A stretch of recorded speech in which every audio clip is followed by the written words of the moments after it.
The children of the or grandchildren, let's say, of the people in the 60s who were fighting for, free speech, who were fighting for African-American rights and so forth. That's so true. Have children who have now become Yep. fundamentally illiberal, right? Like, how does it happen that these liberals produce nihilistic, ideological lunatics, right? Exactly. I'm saying a non-trivial number of these people have a pathological genocidal hatred of Jews, and I would argue to you that wearing a Star of David around your neck is, to say the least, ill-advised.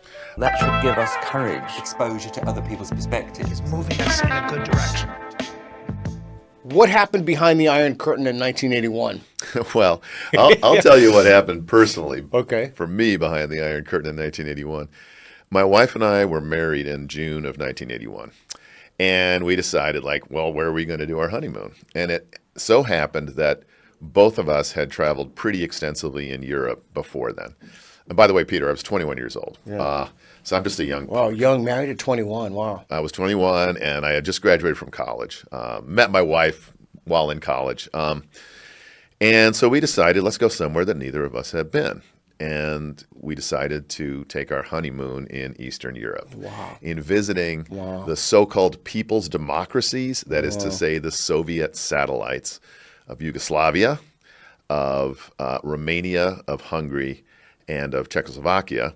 Two of those countries no longer exist. That must have been fascinating. We couldn't get visas to Poland, so we didn't go to Poland. So it was a very interesting trip. We started in Vienna, because we just decided to go to Vienna and then, take a train to Zagreb, which was the next location. Vienna kind of set the tone for what we were seeing. So, first of all, we found it a very cold city. We were staying sort of in the central part of Vienna, a kind of urban canyon of imperial buildings, quiet at night, the silence broken only by, as I recall, gangs of drunken young men. And I remember thinking, these are gangs of nihilists, That was my impression. Right. We're very interested. My wife's always been very interested in history. So we looked around for World War II memorials, of which we found almost nothing. It was as if the Anschluss had never happened. Yeah. We also went to the Jewish section. There's a place called Judengasse, Judenplatz. Nothing much Jewish about these. There was no evidence of Jewish life. Yeah. So and I mean, we didn't see a Jewish community. And it was almost as if there was a kind of historical amnesia, right? The Viennese didn't want to talk about it. This is 35 years after the end of World War II. So then we go to Zagreb. Now, Zagreb is a very interesting city. Cobblestones, I've been there. Old buildings, churches, and and when we were there, by the way, there were lots of kids running around and shouting in the streets, and it was a very family-friendly place. That was kind of neat. I guess I should say initially, by the way, just by way of preface, that all four of the countries I mentioned, or at least their major cities, had sort of very different moods and very different kind of circumstances. But so after we were in Zagreb, we went to Sarajevo. Now, Sarajevo, as you know, was the location of the 1984 Winter Olympics. So we get there in the summer of 1981. And I mean, initially we thought, how could you even have an Olympics here? I mean, there were just a couple of hotels and whatever. But it's an interesting place. So it's in the hills, and there are these neighborhoods sort of perched on top of the hills. Beautiful green hills, but then cataracts of garbage coming down from the neighborhoods. People just use it as dumps. They would just dump stuff. I saw this in Romania too, by the way. So what's Sarajevo like? Well, we go to the mosque, and surprised, I shouldn't have been if I'd had more knowledge of history, to see red-haired, blue-eyed that's right. people praying at the mosques. Very Islamic place. We didn't discover that there was a minaret right outside our hotel window. Interesting. Until we were awoken early in the morning by the call to prayer. It was just this loud sound coming in. And then we did something that kind of also set the tone for our experience. We decided, well, we're going to go visit this Jewish synagogue. Now, in Eastern Europe, all the synagogues pretty much that we saw had been turned into museums. So we go to this synagogue, and there's a massive book, this big sort of official book, leather bound, on the bima, which is the altar, where the Torah is read. And you open it up, and there's thousands of names of Jews who had died in that region. So that was kind of interesting. How are you feeling this whole time? Like, are you just... Well, I mean, it was, like I knew, obviously I knew about the Holocaust, although I should actually back up and tell you that when I was 21 years old, so my mother is Jewish.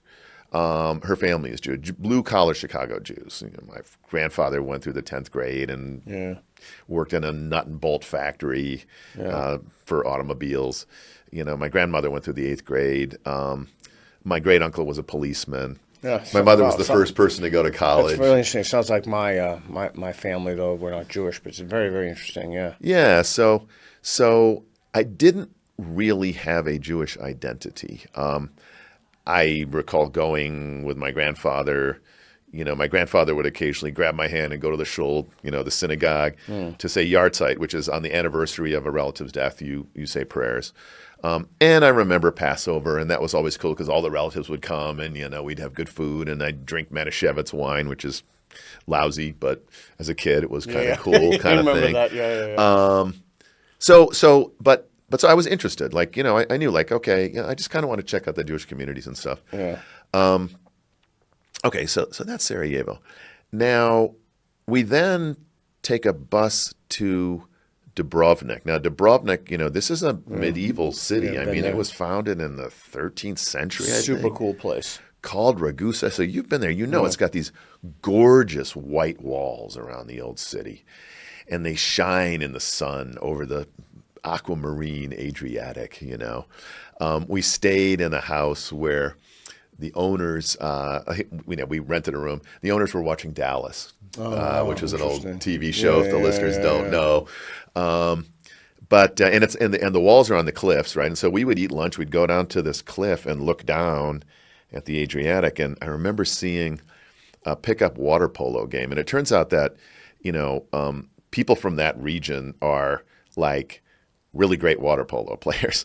So I look down on it, and they're playing water polo, and the goal is like on the rocks. There's no actual goal there. And there's a guy who is really big, super lanky and lean, super long arms, and he's firing these incredible shots at the goalkeeper, the hapless goalkeeper, who's like, it was so vicious. I thought the guy must be an enemy of his or something. It was crazy. So that was a neat place. But now we're going to get into the sort of meat of this whole trip. We wanted to go to Bucharest, Romania. To get to Bucharest, we had to go to Belgrade. We didn't want to go to Belgrade because we knew that Belgrade was not a beautiful city and probably not a lot of lovely things to see there. So we decided to take a bus.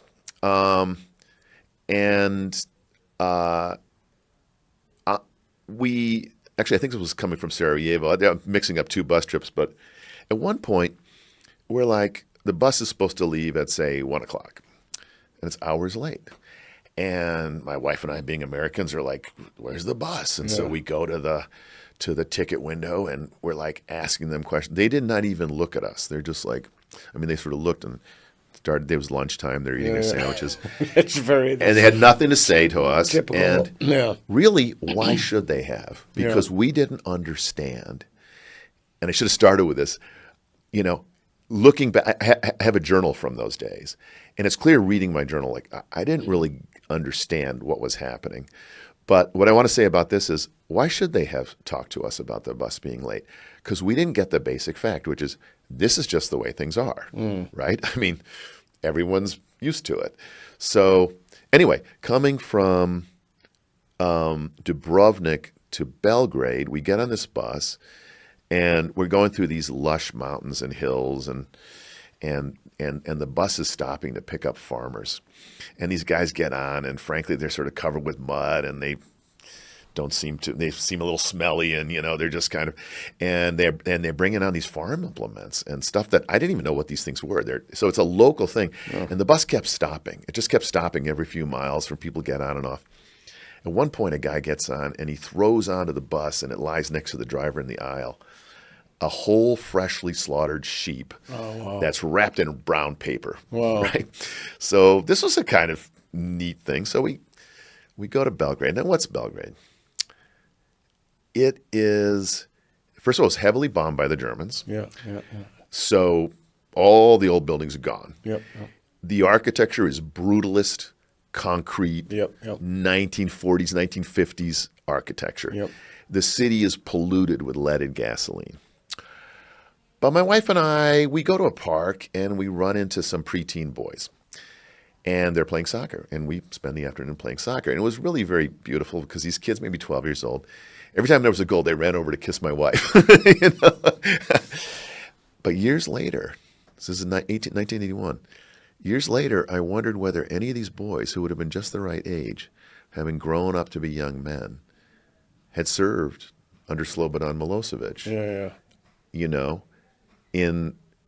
Don't tell me one was Slobodan Milosevic. No. Oh, I was going to say. But I mean, this Yugoslav civil war started in the early 90s, and these are kids who are going to grow up. And, so I don't know, but, they have the military service, whatever. And then things get interesting. So we decide, okay, we're going to go to Bucharest. Now, on the trains in Eastern Europe, at that time, there were repeated stops for police to check your papers. I know. I was there. Yeah. And you remember this. So, we get on the train. And again, it's kind of interesting because there's people who will talk to you on the train. There was an old guy who's like, my wife gets her coffee, and he's like, he insists on pouring, cherry brandy into her coffee. And she couldn't say no, but she threw it out because she just wanted coffee. But anyway. So they stopped the train, and one of the things we had to do was exchange $10 a day, which doesn't sound like a lot of money. But every day you're in Romania, you exchange 10 American dollars per person. When we get to Bucharest, we find we cannot spend this money. I mean, literally, there are no goods of the sort that we would like to acquire, or restaurants or anything, where we can actually spend this amount of money. Okay. So we're on the train. Now, I know nothing about Romania.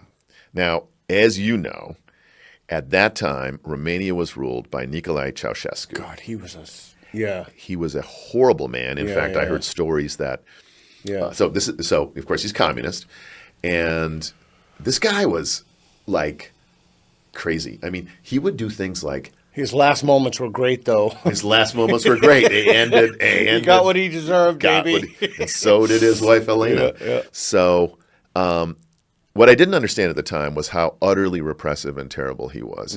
For example, I heard from Romanians that he would invite his political enemies to come to see, or he'd ask them to come see him, right?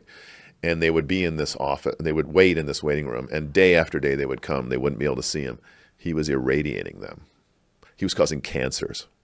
I mean, this is the kind of guy. Or, for example, there was a bear hunt. And how did Ceausescu hunt a bear? They'd catch a bear, drug the bear, cause the bear to go through a chute and come out at a certain point in the woods where Ceausescu could shoot him. I did not hear that. Well, that's, So we go to Bucharest, and on the train, there's an old guy who's trying to communicate to us. Doesn't speak English, doesn't speak German, by the way. Which I could speak. And so he's trying to tell us something about Ceausescu, and he writes down his name on a piece of paper. He's looking around, and he's trying to tell us something. And when he's done, he's like, he puts his finger to his lips. He rips up the paper, throws it out the window. I don't know what's going on. Then there was another rather incautious young man who spoke to us and told us that the United States was right to boycott the 1980 Olympics. Carter boycotted the Olympics in Moscow. Why? Because he was protesting the USSR's invasion of Afghanistan. The whole time this guy is telling it to us, there's another guy who's looking intensely at that guy, like he wants to hear every single word. And our fear is that that guy was maybe with the secret police, right? So he's telling us this stuff.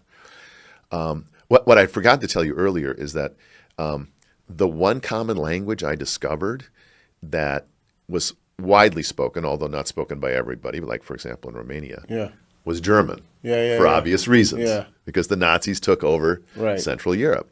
So on the way from Vienna to Zagreb, there was an old lady in a babushka, and I started speaking to her in German. And she wept when she told me that the Nazis had murdered her 2 sons. Oh. And I then asked her later, if there were a war between the USS and the USSR, which side would you support? And she wept again, and she said neither. Okay, so just so you know this thing. So I'm surprised by that. Yeah, I mean, she was. The reason I mentioned I'm actually really surprised by that. Why are you surprised by it? I would for sure have thought that she would have said she would rather live under the U.S. Yeah, I don't know. You know, it's interesting. The reason I wanted to mention that story is I'm going to tell you another story later about a guy who was caught between the Nazis and the Soviets as well. So there's this kind of like, the Nazis murdered this woman's children. She's not saying she supports the USSR, right? That's no great thing either. Incidentally, also in Yugoslavia, we would pass by these hills, and more than once we saw like massive stones arranged on hillsides that said T-I-T-O, Tito, who was the recently deceased president of Yugoslavia. Yeah. We also saw young people in T-shirts that said Tito. I'm going to rewind to your question for a second. I think, correct me if you think this isn't correct, but I think many people in Eastern Europe, and I love Eastern Europe. In fact, I'm probably going to settle there. I think they feel betrayed by the U.S. I'm sure. Well, I mean, I would like to ask you why they feel betrayed, but I will initially suggest one thing. Yeah. After the war, Stalin's reward for Stalingrad, which really was, I think it's fair to say that after Stalingrad, it was understood that the Germans were going to lose the war because they invaded with the largest military force in history with like, I don't know how many divisions and thousands of aircraft and 4,000 tanks, and then there's this battle at Stalingrad where 1 million people die. Yeah, that was crazy. Absolutely insane. But they've devoted all these resources to this unsuccessful campaign because they hadn't watched The Princess Bride. And they don't know that you don't get involved in a land war in Asia. Yeah. And it was just a repeat. Obviously, Napoleon invades Russia, with, I don't know, freezing several hundred thousand troops, and he gets out with like 6,000, right? But FDR and the Western powers reward Stalin with these countries. And the Soviets deport all these Poles. They crush the Hungarian Revolution in 1956. That was what I was thinking, too. They send hundreds of thousands of people to camps. Yeah, it's funny. Right immediately after the Russian invasion of Ukraine, I was supposed to go to Poland to give a series of talks. And I get this email. We're sorry, Dr. Boghossian, we have to cancel your talks. We're preparing for war. Oh, that's amazing. Like, whoa. Like, that's the best disinvitation reason ever. Yes, right. You weren't canceled. You were canceled by geopolitical events, not because you happen to be a controversial individual who says things that might not be entirely, right. All right, so where are we in the story? Okay, so in the story, and I know I'm just going on, but so we get to Bucharest. Now, this is a real education. Going into Romania, we're in southern Romania, which is just flat, and we're passing these endless fields of rich black earth, sunflowers growing up, right? And we're passing these oil derricks, and every single oil derrick is pumping away. So being an ignorant American, I'm like, wow. Oh, that's what those things are called, derricks? Those little little things, I didn't know that. I'm thinking, this is a wealthy country. Wow, this is great. There's all this wealth, right? Okay, so we get to Bucharest. There's no sign of this wealth. We go to our hotel, turn on the TV, 2 channels. One channel, peasant women dancing in traditional Romanian dress. Second channel, tractors harvesting wheat. I mean, you couldn't make this stuff up, right? This is just the Eastern European Soviet thing, right? Yeah. And we go out to get some food. Did you like Romania? It's interesting, I found it fascinating. Yeah. But did you like it? Did I like it? I mean, I don't think I liked or disliked it. I was just trying to take stuff in. It's just not a place for me. It just doesn't resonate with me at all. Yeah, and I'll talk a little bit later about how I went back in 1997, and at that time I got to see the city was somehow bigger and more built up, and where in Romania again was that? This was in Bucharest. Oh, in Bucharest, okay. Right. But actually, in 1997, I also traveled around a bit, so I got to see some of the countryside. But so we go out to get some food, and the first thing we see is this long, long line going all the way down the street. And what is it? It's people waiting in line to get milk. Okay, so we're like, well, we don't need any milk. We're not going to get in the line. Oh, there's a butcher shop over there. So we walk in the butcher shop. Stainless steel shelves. Couple of employees, because in Eastern Europe they had maximum. Right, they even kept this exactly. afterwards, Yeah, So exactly. you go and you're like you pay the cashier, he gives you a ticket, then you walk over, you ask another guy, he gives you the food, then you go over. Maybe there's a third person. And in this butcher shop, there is one item on the shelves, and it's a sausage that had been cut in half or something, and you could see it was just filled with fat.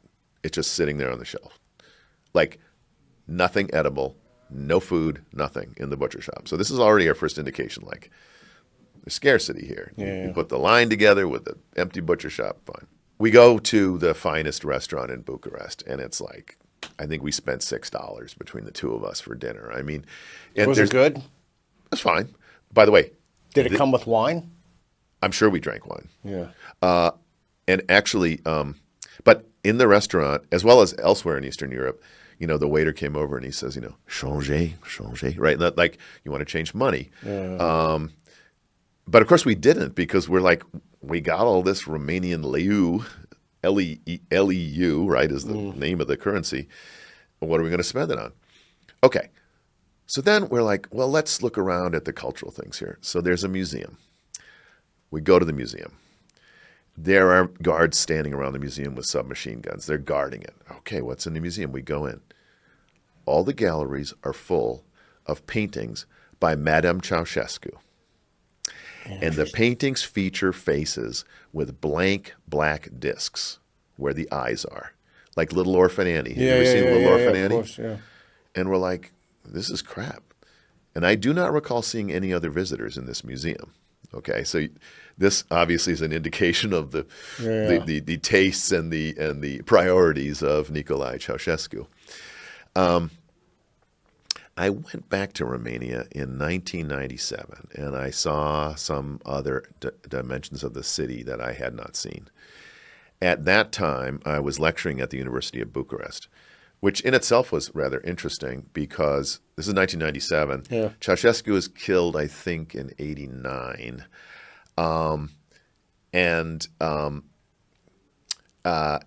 When we were in Romania in 1981, we visited in the center of the city, the oldest part of the city, there was a beautiful neighborhood. And the neighborhood was very charming old houses and onion dome churches and trees and all this. When I got back in 1997, it was gone. Huh. Why? Because there was a major earthquake in 1978, and that neighborhood had survived. But Ceausescu was worried. Ceausescu was worried about the earthquake, so he decides, I want to build my palace in the safest part of Bucharest, and that was the oldest part. So he bulldozed this entire neighborhood. And he built a palace of almost 4 million square feet, one of the largest buildings in the world. When I visited in 1997, I go to see the palace. And, the communists are famous for historical amnesia. I started with the Vienna story, like, let's forget about World War II, right? Yeah. And, And they ripped off the domes in a lot of the building because it was, right? So in Eastern Europe, these beautiful. And they're Gone. just vandalized. Right. So now they took the whole neighborhood and they built this thing. So I go in 1987 and I go to see, and the same historical amnesia is present. It must be contagious. There's a young woman doing the tour, and she doesn't say anything about anything I told you. Not that there was a neighborhood here, not that Ceausescu built it. Yeah. It was like, she was just saying, like, look at how big it is. Let me tell you how many rooms. Let me tell you about the gold fixtures in this place, right? This kind of stuff. Okay. But when I went back in 1997, what I saw, I was there, and they were also had a wonderful professor, a woman who was lecturing. She actually gave the first feminist lecture at the University of Bucharest. She was her name was Fiorella Bassan. I remember her to this day. And she came from La Sapienza University in Italy. And she and her husband were Jewish. And God, I'm amazed that you remember such details. My mind just doesn't work that way. Well, my mind doesn't remember a lot of things, but this was very memorable. Remember, I'm young too, so it's like making an impression. Yeah. So they say, well, let's go to the Jewish quarter. So we go to the synagogue that is still operating. Now, it turns out that even after World War II, there were something like 30 synagogues. The communists eventually destroyed all of them except 2. We go to the synagogue.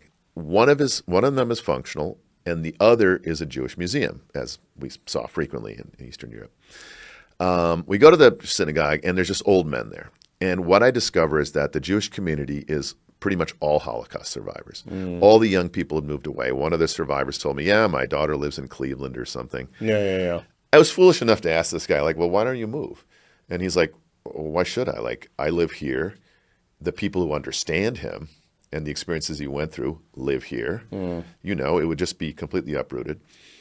But so they give us cake and vodka. It's like 10 in the morning, right? And then he says, let's go to the museum.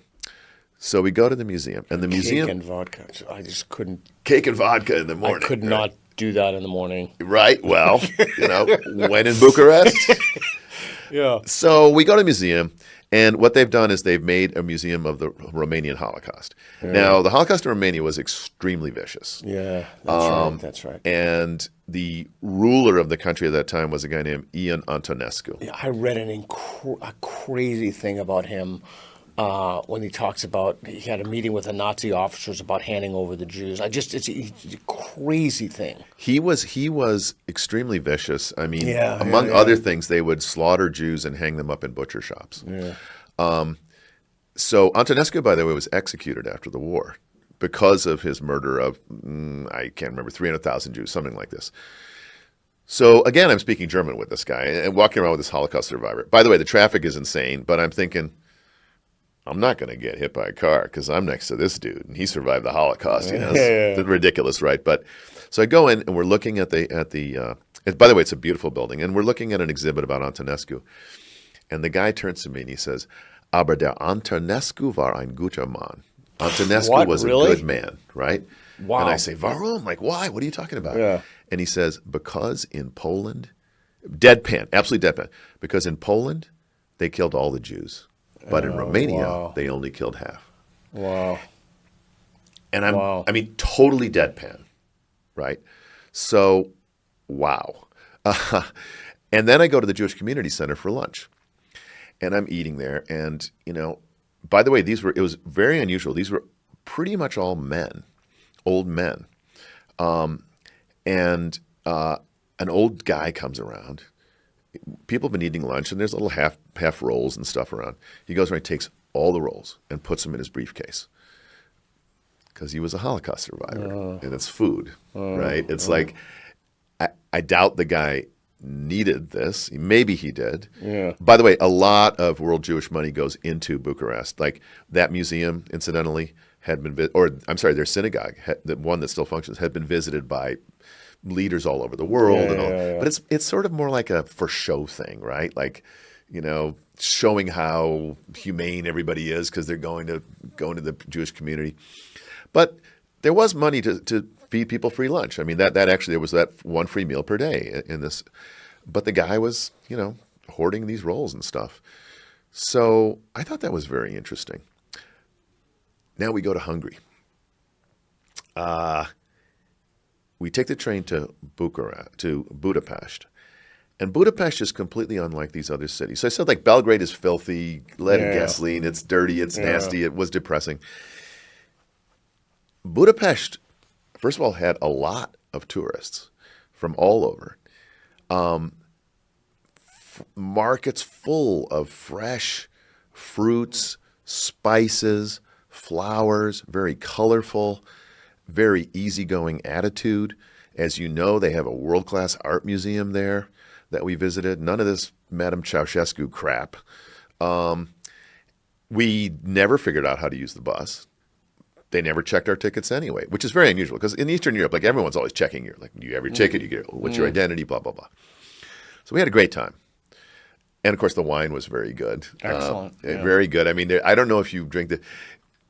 After that, we would drink something called Premiat Pinot Noir. This is Premiat, yes. you know, and it was cheap, and you get it in the U.S. for a few bucks. Yeah. So that was neat. But on the way into Budapest, I run into another guy that I speak German with. And he was a Soviet national, and he had fought for the Soviets in the Second World War. And he was captured by the Nazis. The Nazis captured, and it's almost unbelievable, these numbers, 5.7 million Soviet soldiers. They were put in prison camps. 3.3 million, 60%, died in these prison camps. This has to be counted in the number of people essentially murdered in the Holocaust. Like, the next largest group after the Jews were the Soviets. He gets out. He survives, unlike 60% of the other people. He goes back to the USSR. And of course, he is sent to the Gulag because Stalin believed that anybody who allowed himself to be captured was not a patriotic Soviet soldier. And he's in the Gulag from 1945 to 1954. And he tells me, he said, every day was like one day in the life of Ivan Denisovich, a Solzhenitsyn book. And he says, but you get over these things. Wow. At the same time, he told us that the Czechoslovakia, which is where we were going next, was that people in Czechoslovakia showed far too much adherence to the party. Interesting. And he kind of warned us about what we were going to find in Czechoslovakia. Let me just, you know, it's interesting. I asked my mentor that, who survived Buchenwald, and he was a very affable, likable guy.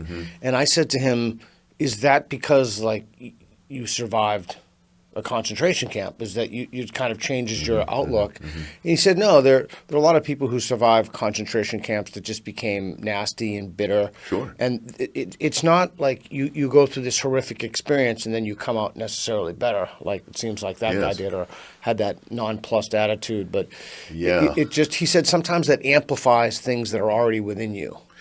Yeah, that sounds right. You know, it's very interesting. I spent my first 3 decades of being a professor in Tulsa, Oklahoma. And I got involved in the study of the Holocaust. And I met a number of Holocaust survivors. One survivor I didn't meet, but I knew his son. His son told me that his father was the most upbeat guy in the world. Interesting. Part of the deal there, by the way, was that he was put in the camps as a young man. And I mean, if I recall correctly, let's say 14, 15 years old. I think by nature, he was just a nice guy. He was helped by the guards. He was helped. Actually, this is a whole other side note, but there's a wonderful book by Martin Gilbert called The Righteous. So Martin Gilbert was a great historian. And he has like Atlas of the Holocaust, Atlas of Jewish History. Yeah. I actually invited him to speak in Tulsa, and it was a great honor to be able to introduce him. But Martin Gilbert's book, The Righteous, goes through all of the individuals who were non-Jews who helped Jews survive in Europe during the Holocaust. And he conducted like this survey, and he said, like, well, what is there in common about these people who were righteous?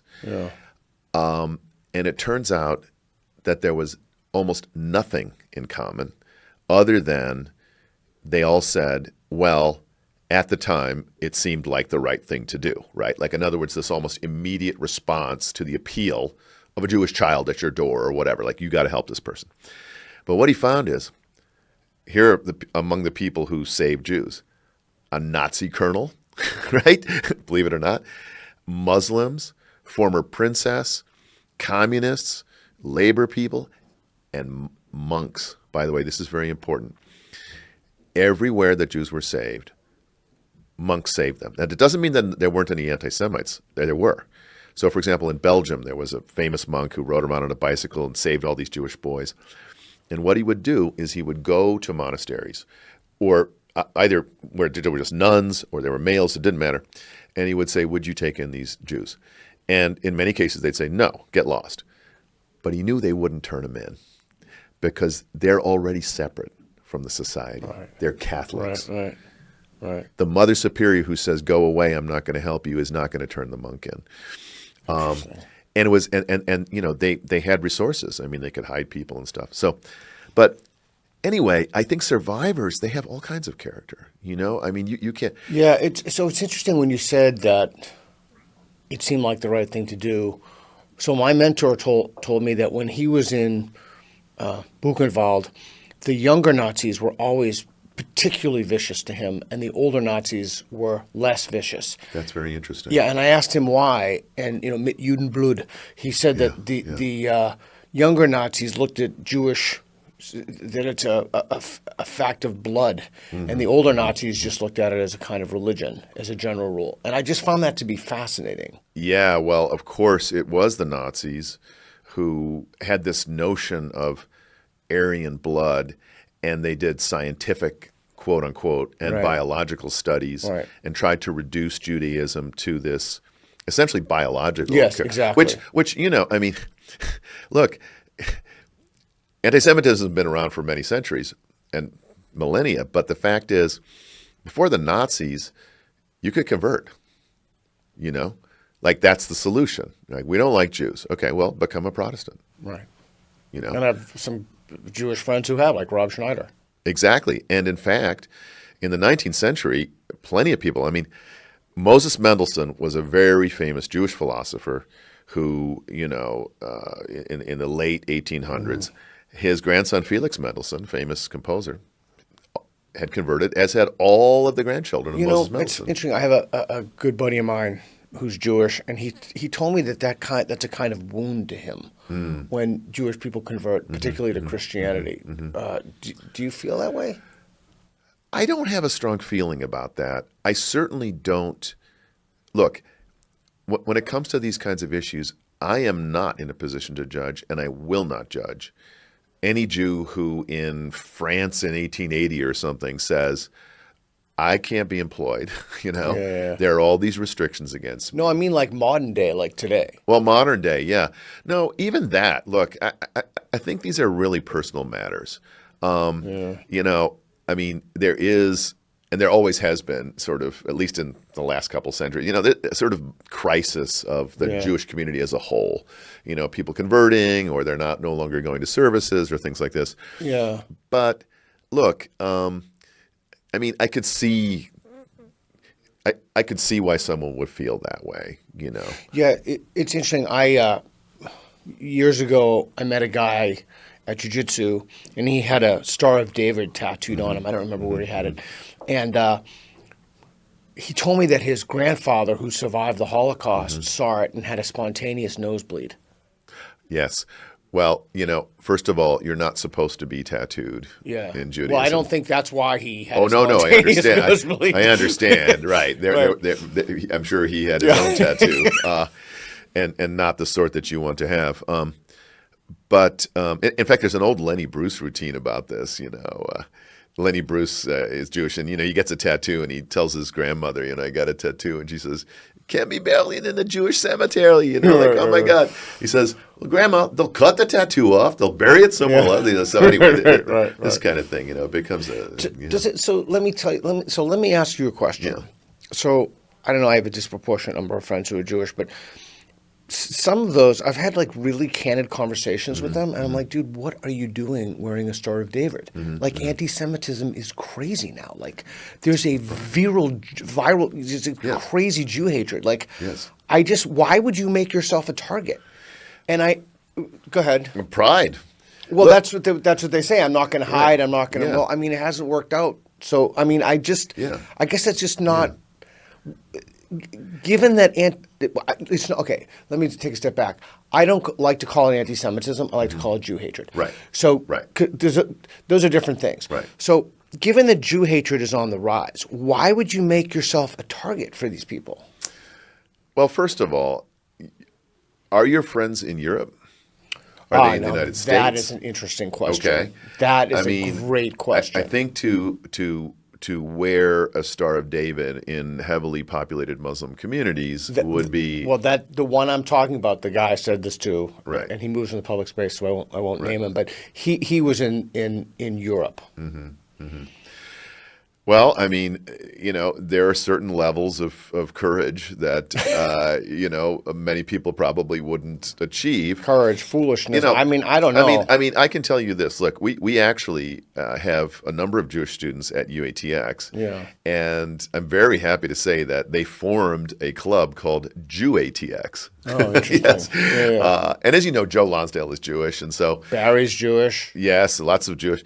And these guys, so they had like a Shabbat dinner and they invited all people over. It was really very lovely because it was at the dormitory where they live. Yeah. But that's safe because we're in Austin. Well, yeah, but even so, right? It's like they put on their door. Safer. Right. Okay. So they put on their door a big sign, Jew ATX, okay? Okay. What was so cool, by the way, is they had like 17 people there and, some of the Jewish employees here and professors and so on and so forth. Yeah, cool. And the whole evening, the doors open. Other students are coming in and they're like, what's going on? Oh, this is Shabbat dinner. Oh, what are you doing here? And they, and it was just so nice, right? But you're right. This is really, relatively speaking, a very safe space. You're right. Even though in the building, it's a lot of University of Texas students and stuff, but still, I mean, there's a certain amount of courage that's required just to sort of explicitly say, I'm Jewish and we're Jewish and here's our thing. But look, it's like the Jews have had millennia of experience of being, sort of on the outside, but always trying to connect with the societies in which they live. And I think over the years, people develop this kind of pride, especially in the U.S. Let's take the case of the U.S. Yeah. This is the U.S. of A. Anybody can be anything. Correct. Right? I've got a right to be Jewish. Should be completely free to be anything you want, right? Yeah, exactly. It's not about the right to be Jewish. It's about there are people who harbor deep-seated genocidal, pathological hatred of Jews. Right. I mean, it's undeniable. Absolutely so. Absolutely so. Okay. So, but So are you worried? So, I'll just show you my cards. I'm worried. Oh yeah. I'm worried, and you're much less so. And although when I was just in New York. Pro-Hamas people, not pro-Palestinian, pro-Hamas people were screaming at patrons outside of a Jewish deli. Sure. Jews are assaulted here, but those are still small incidents compared to Western Europe. Right. I am, notice how I said Western Europe kind of reflexively, because that's very interesting, because you don't see that almost at all in Eastern Europe. And not in Hungary, yeah. Yeah, I was specifically thinking of Hungary. But I think that there's a reasonable person would be concerned if they lived in Western Europe. Oh, absolutely. Absolutely. Okay. Look. So we're on the same page then. Yeah, no, I mean, look, Okay. I think, there's some very weird things. So do you know what the safest place in Europe was immediately after the Holocaust? It was Germany. Yeah. It was Germany. First of all, because you got American troops, their denazification, whatever. Now, you're a Jew and you go back from a camp to your home in Poland. Oh, yeah. A lot of these guys were killed. That's right. Right? Because, I'm living here now. This is my house. We don't like you anyway. Right. But now that country, Germany, has become one of the least safe places for Jews because of their immigration strategy. That's right. And if you can't say that, though, I mean, you're saying it now, but you can't say that publicly, you'd be excoriated. Of course. And I am really very worried about this because, you should be. Because what we saw, and this is a whole nother set of issues, but somehow you look at the 19th century, and the 19th century is a century of humanism and of democracy, and Jews are given political rights and all this, and somehow that humanism generated, for example, communism, which is fundamentally anti-humane, anti-humanistic. And there are a lot of moving parts here, but there's a kind of weird dialectic, right? Like, how does it happen that that these liberals produce nihilistic, ideological lunatics, right? Exactly. This, by the way, is an old theme. Exactly. Turgenev wrote in early 1860, published a book called Fathers and Sons, which is exactly about this. I haven't read it. Yeah, and so the main character, this guy, Bazarov, is like a nihilist, right? And he gets in a fight with his uncle and all this kind of stuff. And because they're like, what's going on? Like, we're liberal humanists and you're just some kind of crazy nihilist, socialist. So this kind of thing happens over and over again. But now we're seeing it in the U.S., right? Like the children of the or grandchildren, let's say, of the people in the 60s who were fighting for, free speech, who were fighting for African-American rights and so forth. That's so true. Have children who have now become fundamentally illiberal. Yeah. And, you cannot, the alliance between the Islamists and the far left is insane. Right. And Alex Karp was talking about this the other night here, in fact, that he thought the contradiction between, like, how can you be, let's say, a lesbian or a homosexual for Hamas. For Hamas, right? And he says, like, it's an IQ test. Yeah, maybe it's an IQ, but it also kind of generates like this kind of, it's almost this kind of like we're for the oppressed, charisma, and I'm cool. Actually, you know what? I think you're making a great point because you said work for the oppressed. It's like I'm showing my bona fides right. by supporting people that would kill me. Right. That shows, I think it just occurred to me, right? This is a great point. It's like that shows how committed I am, So anyway, where was I? So now I'm in Bucharest. Hold on. There's just so much there to unpack. Sure. I mean, wow. So let's unpack that because I find that to be fascinating. Yeah. What do you think a rational response to the rise of Jew hatred is in Western Europe? Like, again, I'll show my cards. Yeah. I do not think it is a good idea to be quote unquote brave and please push back on, I'm not Jewish, please push back if you think this is wrong, to wear a Star of David. When you know there are literally millions of young men who come from countries in which there's genocidal hatred of Jews. Now, for the millionth time, I'm not saying all of these people. Right. I'm not saying a majority of these people.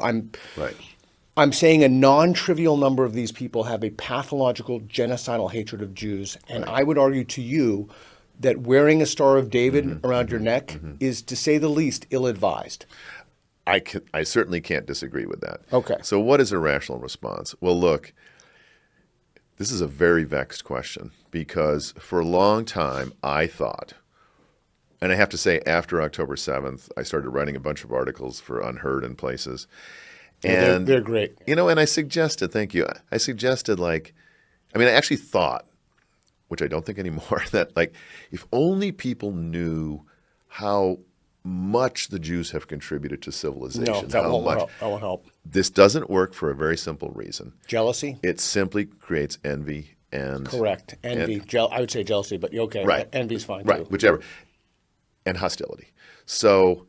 Yeah, like what? Because it doesn't fit with the leftist narrative. Right. Like, all these people have been oppressed. Right. And they're white adjacent. Right. Right. So exactly. The leftist narrative is, I'm going to put it perhaps in reductive ways, but it's not far off. If you succeed on the backs of other people. Correct. The Jews are extremely successful. Therefore, they can't be oppressed. Yeah. Right. And it doesn't fit with our narrative that people who are oppressed can still succeed. All people who are oppressed. And the Jews are like the gold standard for the oppressed. Exactly. So, and also, by the way, we live in a world of victims sweepstakes, right? Correct. Everybody wants to claim victimization. So I think it's an extremely difficult question. Now, let's sort of go back to the other side. So maybe if there aren't things that Jews can do to address this problem, or no obvious thing that could sort of solve it, maybe the solution is to focus on the anti-Semites. Well, now you got a real problem because, you've got massive immigration from countries where anti-Semitism is frankly quite rampant. All the statistics show this. It's interesting, by the way. I was reading statistics like the Palestinians, 97% endorse a whole bunch of anti-Semitic tropes and so forth. The least, believe it or not, in that region of the world, I would say Jew-hating tropes. yeah, and the least anti-Semitic people, as it turns out, in that region. The least Jew-hating. Sorry to keep correcting you, but Sorry. I think there's a difference. Okay, the least Jew-hating. We use the Okay. word Jew-hating people are the Iranians, as it turns out. Like if you compare them with the Syrians and the Lebanese. Yeah, there are and all still that. thriving communities of Jews there. I wouldn't say thriving because that implies a kind of bunch of people. But anyway, there are Jews in Iran, but they're not a whole lot. But this actually reminds me that the survey that I read, and this is incredible, they surveyed people in like 120 countries or something. I actually cite this in one of my articles. And they asked them 11 questions. And the questions were all along the following lines. Jews are the cause of most of the wars in the world. Jews control most of the financial interests. They give them the space lasers thing. You Right, hear blah, about blah, that? blah, Yeah, yeah, okay. And they defined serious anti-Semitism, or maybe just even Jew hatred. Yeah, I don't know if they, what were these? But they defined like the level at which they were looking for it is to endorse 6 of these 11 claims. Oh, interesting. And again, I don't care if you endorse one of these, you've got a problem with Jews. And they discovered that something like 45% of the people that they surveyed all over the world endorsed at least 6. Wow. Okay. That's amazing. So And- your worries about yeah. the extent of the danger are well placed. Okay. And, people tend to be kind of Pollyannish, right? Like, well, people say things and stuff, but a lot of Americans, I'm sure, could never conceive of a Holocaust in this country. I'm not so sure, just because it really does have to do with how many people actually hate Jews, and how many people actually endorse views like, well, if you just get rid of the Jews, because scapegoating is like the oldest human phenomenon, right? I mean, the ancient Athenians had a rite where they would get the lowest dregs of the society, they'd house the guy, feed him in at the public expense, and then they'd kick him out of the city forever, like the scapegoat in the Bible. Like this guy is taking all the sins out and he's gone. So I think it's very, very serious. I think American Jews have an opportunity. Like Michael Poliakoff, who is the head of the American Council of Trustees and Alumni, something like that, ACTA, I think it's called, a good friend of UATX. And he started wearing a yarmulke after October 7th. And I was like, well, what are you doing? He says, in the United States. In the United States, Okay. yeah. Well, and he's like, yeah. I just want to show, my support. And I mean, he's a Jew and whatever. Yeah. You can do that stuff here. And maybe that's what needs to happen here. When I lived in London, I was in a very nice area of the city, and this was after October 7th, and people had put up signs, posters, and they were ripped down. Yes. Okay, yes. so right, which is so. I mean, again, I look. You can live any kind of life. You can have any adornment you want. I just think it's ill-advised in certain regions of the world to do that. right. No, of course, but look, Peter. I mean, nobody has an answer to this question. The question of how can Jews and Philo-Semites deal with anti-Semitism? Well, it's never been solved. I have a partial answer to it. Do not import millions of unskilled young Muslim men. That's a great idea. It really goes back to the Hebrew Scriptures, and not just the Hebrew Scriptures. There is the Gospel of John begins. The very first chapter of the Gospel of John. It talks about how Jesus was a light unto the darkness. Yeah. And he's got this line that says, but the darkness comprehended it not, right? And now the Jews are told that they're going to be a light unto the nations, that is the non-Jewish nations. I think John's right. Like the darkness doesn't understand it and doesn't welcome it, whatever the light is. Now, again, I'm not making the claim that, the Jews are the light unto the people of the world who are in darkness. But the point is that if you try to model, and this really is in the DNA of Judaism, and let me preface this by saying there are plenty of Jews who do not model this. There were Jewish gangsters, mafiosa. We have all kinds of people who are, doesn't matter what your ethnicity is or your beliefs, you can find. This is kind of the inverse of the fact that a Nazi colonel could help Jews, right? Well, at the same time, you could be wonderful, and you could be anybody, and you could be a hateful person and do horrible things. But the fact is that it is ingredient in Judaism, the Jewish prophets, and then the rabbis who embrace that stuff, to try to be decent, to try to live good lives, to try to help the widow and the orphan and so forth. And you're trying to be decent while there are people who really wish you physical harm and ill will. And it just seems to me that, folks who have the courage of their convictions and take the right stand are sticking their heads up. And all right. So no matter when. Let's just linger on this just for a moment. So when you look at the news reports from any legacy media, it's like this spate of attacks on Asians. We know exactly who are attacking Asians. Right. They're black people, overwhelmingly. And then they're saying it's white supremacy, and these people are buying into the urge of white supremacy. And then when you look at, and again, I'm not talking about the United States, I'm talking about Western Europe particularly. When you look at the reports, the media reports, it's almost invariably they characterize it as alt-right people, far-right people. But we know from the data, and Eric Kaufman has some stuff on this. We know, and Matt Goodwin has some stuff. We know from the data exactly who's doing this, and the sheer number of quote unquote right wing. It's not that the AfD in Germany is advocating this. Right. In fact, the only got a bad shoulder. The only left wing party in Europe that's not getting trounced is in Denmark because they're anti-immigration at this point. Right. And so I think if we want to be truly honest about not the nature of anti-Jew hatred, or certainly not the solution, but if you want to mitigate some of it, we know where it's coming from. Yes. But we're not being honest about it. Right. And again, for the millionth time, it's not all Muslims. It's course. not all but it's enough young Muslim men to make it, in particular, to make it a concern for a reasonable person. Yes, absolutely. And you're absolutely right that it's not all Muslims. I had, at the University of Tulsa, I had a young woman in my class, wore a headscarf, explicitly Muslim, and she just wanted to read Virginia Woolf and stuff, so.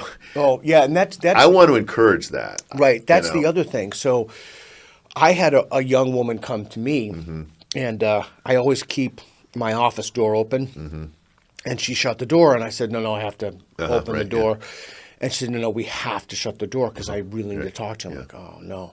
So she shuts the door, and she was in a full face covering, and she said, I'm in hell. Oh, wow. My brother is here with me. He forces me into this. I can't do anything about it. And so the other thing is,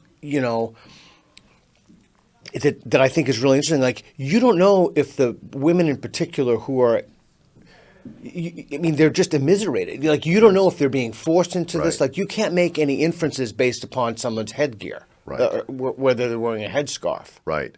Look, actually, you're touching on a lot of important things here. Ayan Hirsi Ali, of course, in her books, wonderful. And she's like, she got a concussion because this guy comes into the house, this religious fellow, and smashes her head into the wall. Yeah. One of my great frustrations after October 7th is the non-response by putative American feminists. I say putative because so I actually have a relative who is a well-known feminist and university professor, but she's not Jewish. And I wrote to her and I said, will you condemn what happened, what Hamas did on October 7th? And she didn't respond. Of course. And then I sent her the New York Times article that talked about this stuff, and I asked her again, and she wrote back and she said something like, Jake, things like that happen every single day in the world. Obviously false. Particularly in a war zone, This was not a war zone. It was Israel. And all we can really do is support the kinds of efforts that I am engaged in. And what she does is bystander intervention, right? So she's saying, like, we need to teach males to intervene when bad things are happening. And I mean, my point is, like, you're totally delusional. I'll tell you what we have to do. Yeah. We have to ask, is this a Palestinian problem? Is it an Arab problem? Is it a Muslim problem? What are the causal effects? In other words, if you're going to analyze this, first you have to say, I mean, if you say this happens all over the world every day, first of all, you're saying this isn't special. Right. Which, that's an empirical claim that can be tested. Right. And then, or that can be and then second, so first you have to say, analyzed. like, wow, this is kind of unusual. We need to figure out why this happened. And then you have to look at the local circumstances. You can't just say, we need bystander intervention. Like, this is the University of Georgia, and you're a frat boy, and I say to you, well, when your buddy causes her to drink and takes her in the room, you need to say something. Yeah. That's not what this is at all. Yeah. And so, like, these utter silence. Yeah. Remember when the women were taken by Boko Haram or something in Africa, and then everyone's tweeting Silence, stuff. So I mean, it's like, it's totally crazy. Do you want me to say anything about Czechoslovakia? No, it's okay. So I just find this fascinating because nobody's having an honest conversation about it. Everybody's misattributing the cause. Well, we're having an honest conversation. But and I think the media, the people in the media, like if you look at the mainstream media, there's just no talk of it. Well, and certainly in London. Since when have you looked to the mainstream media for honest conversations, Peter, about any really fundamentally important social issue? So let me take that back. The mainstream media is not only not having honest conversations about it, they're having dishonest conversations. Okay. About it. Yes, that's right. Okay. That's right. So back to Czechoslovakia. No. So anyway, this is a fascinating conversation, and I don't want to just control the thing, but I do want to kind of let the last shoe drop, which is that Czechoslovakia was the most miserable country that we visited by far. This Hungarian guy, I think I said earlier, or the Soviet national who we met in Hungary said, the Czechs are like, they're bad. I mean, they're totally into the party. So we get to Czechoslovakia. We get there after midnight on a train. I had one of these books like Europe on $5 a day, and I had picked out a hotel. I remember those. Right? Yeah, wow, yeah. And you say $5, it's like, what are you talking about, right? Yeah. But like $5, like I lived in South America for over a year on $1,000. That's amazing. Yeah. Yeah. So anyway, we get there and we get off the train. So we're in this foreign city. We don't speak the language. We go to where the hotel was. There's no hotel there. Like it had been torn down or something.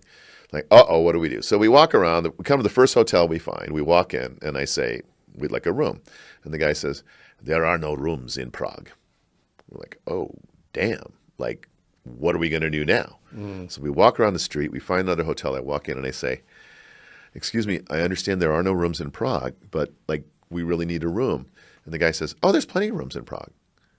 So the first guy was just like a cruel joke. This sets the tone. We go to the restaurant the next day. We go in. We're like the only people there. There's a couple of waiters standing around smoking or whatever, and they finally grudgingly serve us. And as soon as we get our food, like a minute later, one of them comes over and tries to take away our plates. Okay. And we began to realize, like, what's going on?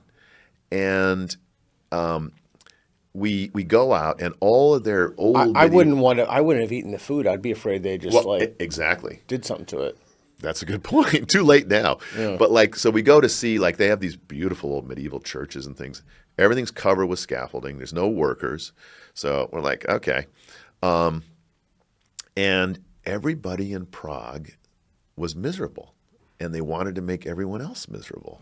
So what this guy had told us is right. And Nietzsche writes about that. Yes. Yeah. And we saw like this ostentatious display of soldiers goose-stepping around the government buildings. Actually like, goose-stepping. Literally goose-stepping around the government buildings. So I'm like, what's going on here? What year was that? 1981. And they were goose-stepping in 1981? Yeah, they're goose-stepping. These are communist soldiers goose-stepping around the buildings. And it was just this kind of like... I mean, it's so funny because we tell people we have visited Prague, and they say, "Oh, what a wonderful city!" Yeah, I love Prague. It's one of my favorite cities. Yeah. It was miserable, totally miserable.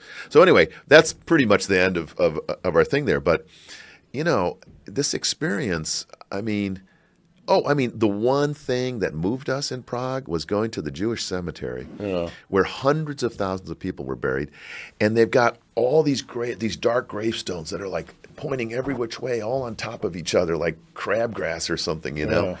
So I thought that was, you know, like all these things kind of sunk into me over the years, and I think that they played a role in my interest in things that I have done since, like written a lot on the Holocaust, and written on, you know, Soviet totalitarianism and Soviet literature, and helped me to develop a sensitivity to the path that societies are on. I guess I would say that, you know, in Czesław Miłosz's no, not Czesław Miłosz. I was going to say The Captive Mind, but this is in an introduction by Joseph Brodsky to Nadezhda Mandelstam's book, Hope Against Hope, which I just taught. It's about the persecution of her husband, Osip Mandelstam, who was one of the great Soviet poets.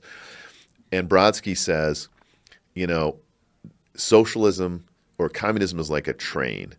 And the train, the last stop on the train, is the death camp. Okay?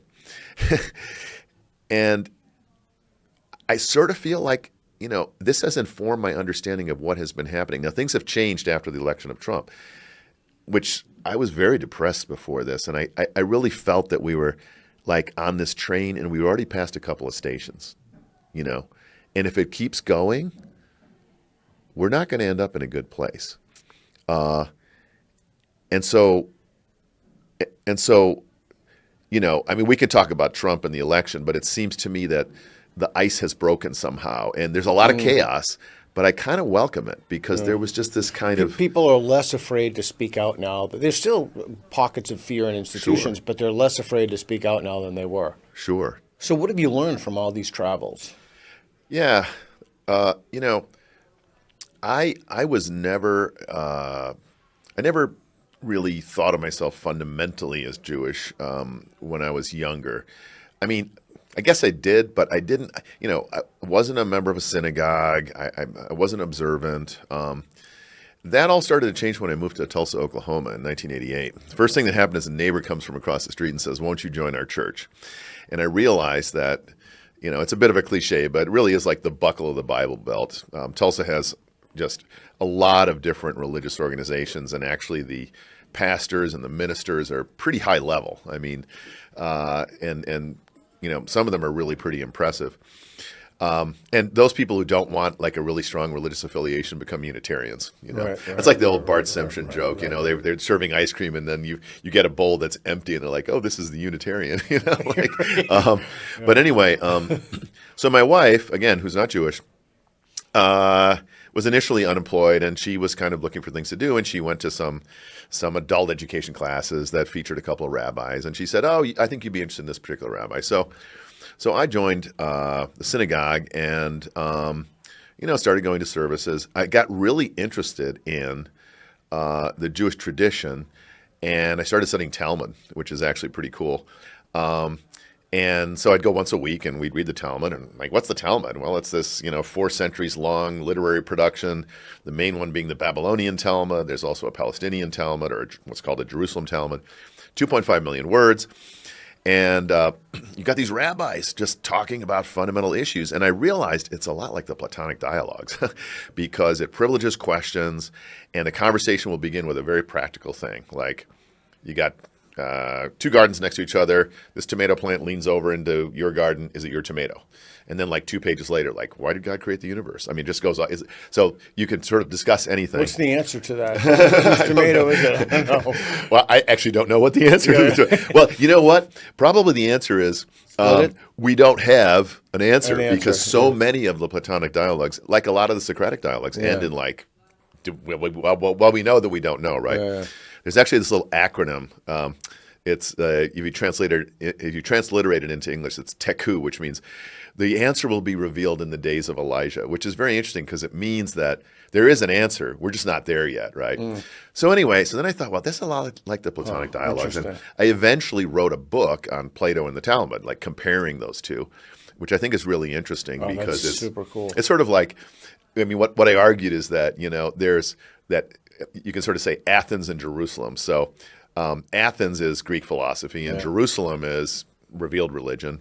And although they're very, very different, my argument is that, like, if you look at Socrates, and you read the Apology, and he says his friend Chaerephon goes to Delphi and asks the oracle, "Is there anyone?" One of my favorite dialogues. Yeah, and he says, like, "Is there anyone wiser than Socrates?" Right? And Socrates says these are just premises. He doesn't argue for them. He says it's not permissible for the God to say anything false, right? Like, because gods don't lie and they're not ignorant. So whatever does the God mean? And then he spends the whole of his life trying to figure out two things: who is Socrates and what is wisdom? Because I don't think I'm wise, right? So it's almost as if philosophy starts from the shortest revelation in history, which is no, right? Is there anyone wiser than Socrates? No. And then the rabbis are in their own way rational. In fact, there's a great book called Rational Rabbis where the author talks about Karl Popper's theory of falsification for 40 pages. Wow. So the idea is that they accept revelation, they accept the Hebrew scriptures, and the whole idea is you got to create arguments for your position. So if there's any matter of law or any ethical question, what is your argument? And the arguments have to go back to Scripture. So anyway, so that's one thing. Another thing that I started doing is I got really interested in the Holocaust and ultimately in Soviet literature. I got interested in totalitarianism. Yeah. So, for example, I published an article in the United States Holocaust Memorial Museum journal called Holocaust and Genocide Studies. And it was on Primo Levi, who's a great Italian author who was a chemist. He survived Auschwitz. And another great author named Jean Améry, who was a specialist in German literature, and he also survived Auschwitz. And they argued about the question of, was there any utility to being an intellectual at Auschwitz? Because these are two guys who are intellectuals. And Améry answers no, and what's more, I mean, first of all, you're not equipped for manual labor. You don't have a sturdy body, and a lot of the work there is just, it's slave labor, so you're doing difficult things. But also, he claims that Auschwitz proved that the intellect is just a game, and it actually has no ability to overcome reality in any way or even really understand reality. And Primo Levi, for his part, gets in a debate with him and says, no, actually, because there's a wonderful story where he's on a work detail and he and this French guy have to go get the food, and they're sort of taking a long roundabout route, trying to take a longer time than it might usually take. And Primo Levi says, hey, let me teach you some Italian. So he starts reciting the 26th canto of Dante's Inferno, which is the canto of Ulysses. And it's like the only time in any memoir, and I've read a lot of them, of any labor camp or death camp, where people are talking about Dante or any intellectual thing. Mm-hmm. And it gives him this spiritual nourishment. Like he starts remembering and he starts understanding things and all this stuff. And so these are the kind of debates that really interest me. But my connection with Judaism, I mean, I keep kosher light, so I don't eat pork and ham and this kind of stuff. I'm not super observant. But I'm very interested in the intellectual tradition. Let me ask, if I may ask you, you cannot answer this question, a deeply personal question. So let's say, those little genetic tests, 23andMe. Let just accept by fiat that there's something that they're always genetic. Let's say you took a 23andMe and you found out that you weren't Jewish. Mm-hmm. Would you still have a connection to the? Or would you? What would that mean for your identity? This is a great question. Judaism is what the philosophers call overdetermined. That is to say, it's an ethnicity and it's a religion. It is a religion that one can join without a drop of Jewish blood, correct, right? I mean, I know people you can be a convert, right? Yeah. And of course, converts are often like the most zealous Jews, or whatever they convert to. I don't care if it's Orthodoxy or whatever. But anytime you begin a diet or you first go to prison or anything like that. Exactly. So as a matter of fact, I myself haven't taken a test, but my son has taken a test and my wife has taken a test, and we can triangulate. So I don't actually have a whole lot of Ashkenazi genes, but I've got, a fair amount. But it's the minority of my genetic makeup. Did that change your identity for you? No, not at all. It's completely irrelevant to me because the fact is that, again, some of my earliest memories are of my grandparents, of my Chicago relatives, of the Jewish side of the family. Judaism was always there in the background. I just, I never had a bar mitzvah. My last name is Howland, so my father was not a Jew, believe it or not. He's descended from a guy named John Howland who came over on the Mayflower. Oh, wow. The poor fool fell off the Mayflower. He was a cabin boy. It's actually in the records. Got back on. The best thing that ever happened to him, he was an indentured servant. His master died when he got to Plymouth, so he was now free to, do his own work and profit. Had a whole bunch of kids. So like George Bush is related to the Howlands and all this kind of stuff. But I'm not particularly interested in that side. But so there's that side of the family. And then there's my wife's side of the family. And I, for various reasons, I don't know. I sort of like the underdog, Yeah. So if that 23andMe came, so two questions that found that you were virtually had 0% Jewish quote unquote blood, or was 100%, right? Like something you didn't expect. Because mine was, I didn't expect mine. Would you? Would that wouldn't change your identity at all either way? Well, I mean, I don't know what I would think if it came back 100%, right? Like obviously close to 100. Like let's say it was like 95% or something like that. I'm not exactly sure how I would react, but I don't think that's. I think there's something really local about my experience of Judaism, and what I mean by that is, I have fond memories of living in Chicago as a boy, and going, for example, to my Uncle Jack's house, and there's 15 people around the table, and they're all playing solitaire, and everyone's speaking at once and yelling and shouting and competing. In English. In English, yeah. Although my grandparents spoke Yiddish. I learned some Yiddish from them. My great-grandmother, who was alive, cool spoke language, Yiddish. Yeah. And incidentally, I studied for a year in Germany, and Yiddish is not entirely unlike German, so I could understand a lot of it. Yeah. And so for me, it was just like, it's almost like comfort food, like kind of going back and thinking about those times and the people. And that's that's definitely had a direct impact on your academic life, your scholastic life, your intellectual life. Yeah, I think so. Because what it gave me is a kind of root, and again, but a root in a people who are always trying to put down roots. And somehow it appealed to me too, Peter. I'll tell you something. So, for example, my grandfather was the first in his family born in the United States in 1911. His older brother had lost his eye in a pogrom. They came from White Russia. My great-grandmother came over in 1905 from Bucharest, Romania, by the way. And actually she was really cool. They went to Louisville, Kentucky for whatever reason. She developed a Southern accent. So it was Southern Yiddish. So she'd be like, "Y'all have eat," when you come over, like, she's always feeding you. Interesting. But like that local Chicago experience with these relatives, for me is just like it allowed me to sort of feel part of these people. Sticky. It was sticky. It was sticky. And let me say something else. It's wisely been observed that all human beings are exiles because we were kicked out of the Garden of Eden, okay? And the Jews are like exiles among exiles, But there is a sense in which everyone is trying to find his or her home in this world. And especially today when there's so much cosmopolitanism and people move and we don't live in the same village and the modern world is one in which, let's say you're an ancient Athenian. An ancient Athenian doesn't say, "What religion am I?" Like, you're a pagan and you worship Athena, right?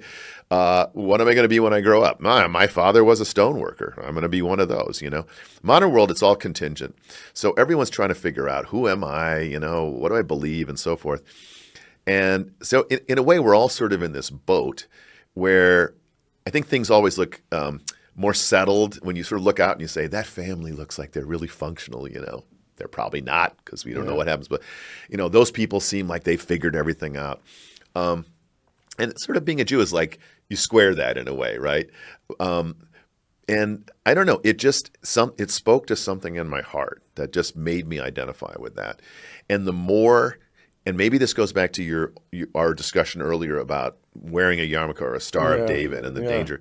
The more people want to attack my people, the more I want to be one of those people. I want to identify with what they're attacking. I don't know if that's a matter of temperament or what exactly. Yeah, I don't know. I mean, so many places to go, but you don't have a problem. You don't have a solution to, or even not a solution might be too strong of a word, but you don't have any ideas about how we can blunt anti-Semitism. I certainly don't want to say a solution, but No, look, you and I were talking earlier outside of the podcast about this complex phenomenon of, now you're saying anti-Semitism, you say Jew hatred. But in any case, there's another dimension to it, which is anti-Zionism. yeah, There we should clearly talk is about this that. hatred of Israel. Yeah. And for me, that Israel is a proxy for the West, for the traditional West, in the following ways. First of all, you have people who, as I said earlier, have both an ethnic identity and a religious identity. Now, in the history of the West, nation, what is a nation? A nation is an ethnic thing initially. I mean, we use it sort of as synonymous with country, a political designation, but that's what a nation is, right? And then nations tend to have their own religious identity. Yeah. And so whether it's Eastern Orthodox or Catholic or Protestant or whatever, they're distinguished by that as well. The next thing is that Israel is a country that has borders with fences and all kinds of, for obvious reasons, walls and landmines in case people cut through the fences and try to invade because they have enemies that surround them. That is very upfront about its role in protecting this land, that has a very ancient connection with the land, right? And the fact is that all of these things rub the contemporary left the wrong way, right? So countries, well, we should have, look at like the European Union, right? What are borders of countries? I mean, this is kind of irrelevant. We're all human beings. Right. There's no national sovereignty. There's no national sovereignty. Ethnicity does play a role, but again, only for those favored ethnicities who are somehow can be understood to be victims. Yeah. Religion, not very much in favor, as we know. And the fact is that Israel, of course, Israel, by the way, is a very varied place, right? I think a lot of people think like, if you said like, what color are the people who live in Israel? Well, a lot of Americans might say, oh, they're Europeans, they're white, they're Ashkenazi. No, a lot of them are Sephardim or Mizrahi. That is to say, they come from the Middle East. They can come from North Ethiopia. Africa. They can come from Russia. They can come from all over. Yeah. A lot of atheists in Israel. Okay, a lot of people are simply not religious at all. Here's a country where on Yom Kippur you can find millions of people in the synagogue and loads of people on the beach in Tel Aviv in their bikinis having a picnic, right? But those people are still Jews. Friendly to homosexuals. Well, absolutely. Tel Aviv is like the best place in the world for a homosexual who is interested in meeting other gay people and enjoying a nightlife and all these kinds of things. It has an amazing nightlife, by the way. But even those people identify as Jews, right? They're living in Israel. And so That's the religion funny. itself Yeah, that's is, funny. right?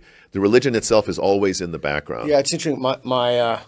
My son was dating a guy who was in the IDF, and they talked about, he asked him, is there any discrimination against gays? And the guy's like, absolutely not. When there's an existential threat, nobody thinks about it. It's like just not even in the... See, that's really interesting too. And I'm glad you talked about existential threat, because another thing that Israel has is a strong sense of solidarity. I mean, look, yes, of course, there are people on the far, far religious Who right hate homosexuals, for who sure. hate homosexuals. Yeah, for there sure. are people for on the sure. far, far left. And of course, Judaism being sort of a big tent and kind of crazy, a lot of those people on the far, far right are actually opposed to the existence of Israel, even though they live there. Okay, Right, fine, right. Yeah. What are they called? There are certain kind of Jews who call that... like Haredi and people like Yeah, this. yeah, yeah. That's right. But in any case, the existential threat, and this actually goes back to Hegel. Hegel says, like, you have civil society, right? And then you have the state. And if you want to create the state or the political identity and you want those bonds to be really thick, you need an existential threat, right? That's going to bring people together. Well, you got that. You got that. And so you have Israelis who are like, we're Israelis, right? Yeah. Like, we have a strong identity here. Yeah. And we chose to live in this land. Most Israelis, they all came, right? And, this matters to us. And that, again, it's like they're sort of doubling down on, we got a country, we got a nation, we got a religion, we got all this stuff. And this cuts against the grain so much.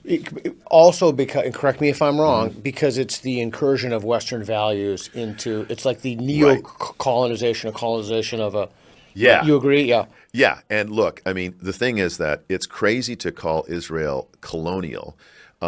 First of all, it's a tiny state. It is not interested in expanding. It is interested in protecting its territory. It's also, by the way, not interested in losing a bunch of territory, which is why, like, give away the West Bank or something. You know, if you go to the Golan Heights, okay? Yeah. So just so you know, this is way outside my area. So Right. I'm not an expert on this in any way. Right. But, I mean, what I want to say here is, like, you know, people will say, like, you need to give up the Golan Heights. It was taken from Syria, you know, and it's Syrian. Well, if you know, here's this little lake, Kinneret, also called in the Bible the Sea of Galilee. Way up there are these heights. There you can see the old Syrian bunkers. When the Syrians were up there before 1967, they just shot down at the farms beneath. I mean, I visited the farms, and they told me they would put steel on top of their tractors so that they wouldn't be hit by bullets. You can't give back the Golan Heights. Like, it would be insane, you know, because these guys are literally going to be right on top of you. What, I mean, again, this is a little far afield. I've been watching some Douglas Murray, and do you think, so just, again, outside my area, but do you think there's a solution to this mess? Is it a two-state solution? I mean, I have no idea personally. But I don't believe there is a two-state solution. It's actually... you know, the two-state solution is often presented as the moderate solution, but the fact is that it's not moderate because the problem will never go away if you have two states alongside each other. Is there a solution? I mean, I don't know. I mean, you know, there's look. I mean, now we have Trump saying, "Well, we're just going to get all the Gazans out and kick them out and stuff." Yeah. What do you think? And Netanyahu was standing right next to someone. Right. Like, what do you? That was so interesting. Do you think that was just like I mean, clearly he cannot possibly mean that. Well, I don't know what he means. I will tell you this: he's a negotiator, and you always start with like the extreme position. The fact is that it's highly untenable because none of the other states want Palestinians because the Palestinians have been so radicalized. And the fact is, like, what happened with not the Palestinian Christians, though.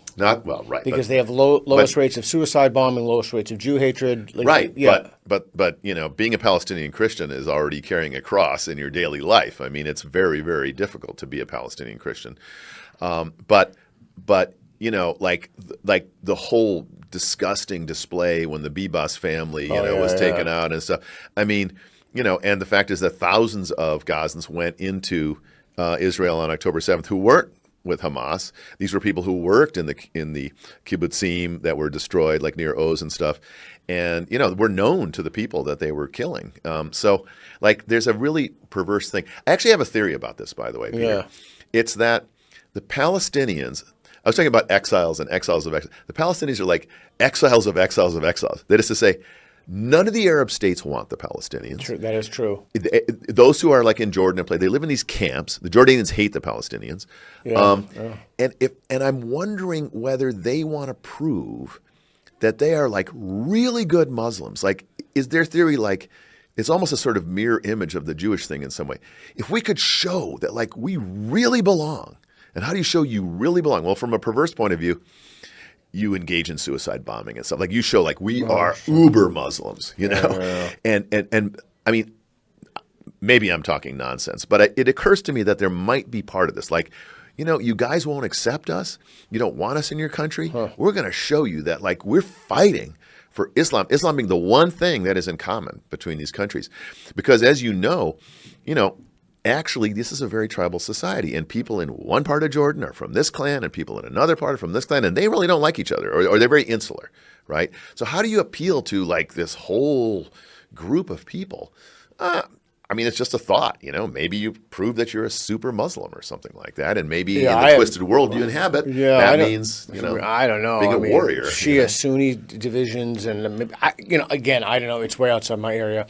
Okay, I just want to return real quick to you have a lifetime of scholarship. You've done the intellectual work. Your travels and experiences and your Judaism have informed that work. What are you doing now?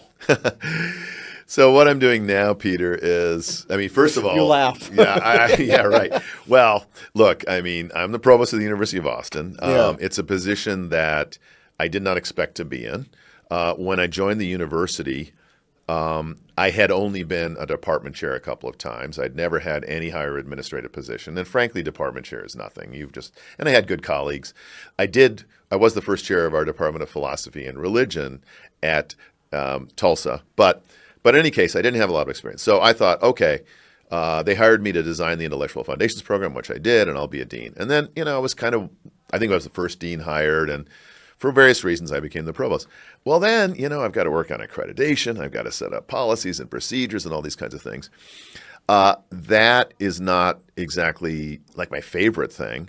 Yeah, sure. But so I have been doing things to sort of keep me happy. So, for example, every year I teach for humanities at Hertog. Hertog is this great organization that gets in the case of humanities at Hertog, students on Zoom in like January and February, which is when I teach. They've expanded now a little bit, who are students from universities all over the country.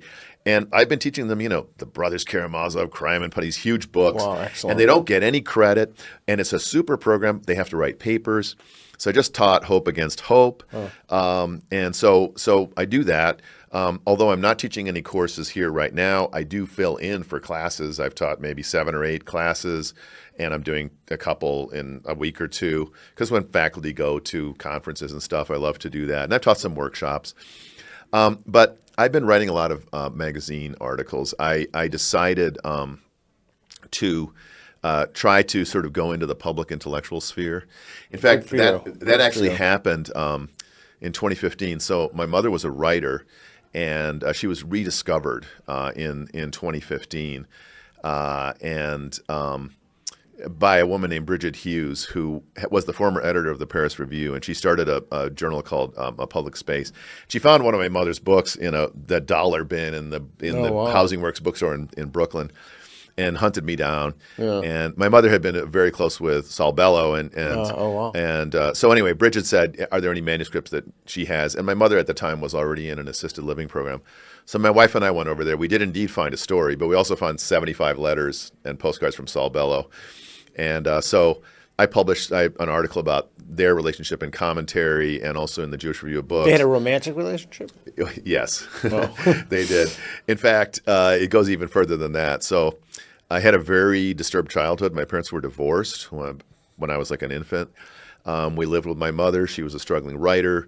She had great difficulty, making any money. She was a part-time worker, a librarian, stuff like this. And she formed a romantic relationship with Saul Bellow. And in that respect, she was not unusual among females in the literary scene.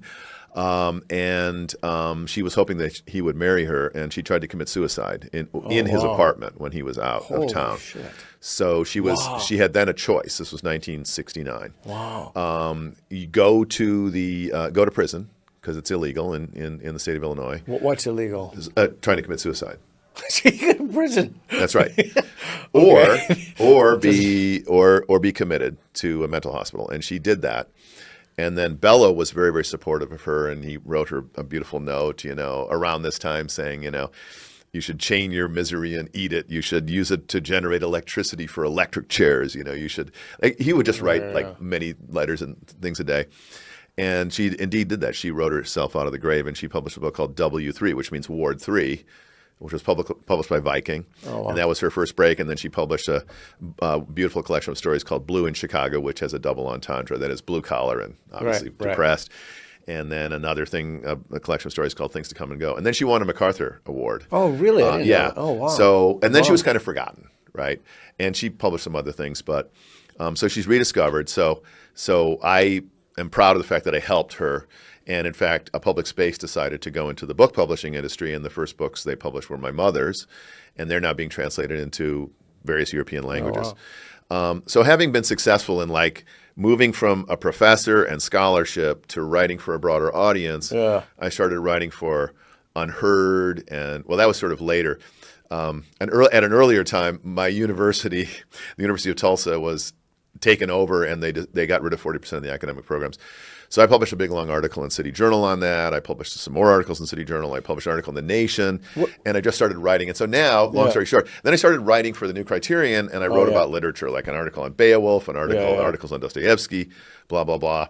And now I published one thing in the Free Press. I hope I have some more stuff coming out. And, you know, I just try to talk. And most of these articles, by the way, are drawing on my intellectual capital and trying to explain how these books and earlier thoughts apply to today. Yeah, that's great. That's exactly right. So taking a step back, when people ask you what you do, you tell them you're a provost. Because my own personal experience, I have nothing but horrifically. Right. I remember when I first met you, said provost. I Yeah, have nothing exactly. but horrific, Which terrible, is quite right. terrible experiences Right. with provost. They had a pathological hatred of me. But like, what do people respond when you say I'm a provost? Like at the Peter, University of here's Law? the thing. As you know, most folks don't know much about universities. Yeah. Only academics respond the way you do. Most folks are like, oh, well, that sounds like provost. That's important, right? Like, you know. Yeah. So they don't know what a provost. They don't know what a provost is. Look, I tell them, they're like, well, what did you say? I say philosophy. And they say, you know, my parents had some psychological problems. Yeah, like they think it's psychology, right? Yeah. So, I mean, what I've been telling you, I think, has informed my view of the kind of faculty we want to hire, the kind of students we want. That is to say, take your knowledge, and among the things that universities do poorly today is that even the stuff they do that's good, most Americans don't know about. So let's take some subject. Like, let me put it this way. There are very few subjects, with the exception of like higher mathematics or physics or something, that you can't explain to an educated amateur, right? So if you're interested in something and you say, why is that important? Why is studying the economy of medieval Italian city-states important? I ought to be able to answer that for you. And so the kinds of faculty that we're hiring are, in fact, half a dozen of them have their own podcasts. Like literally half a dozen out of, 16 people here now. You know, they've got their websites. They do these public intellectual things. And I like to model that. I mean, I think that's important. Yeah, I agree. think that's what we should be I doing. agree. I think that's where academia is moving toward that space by and large.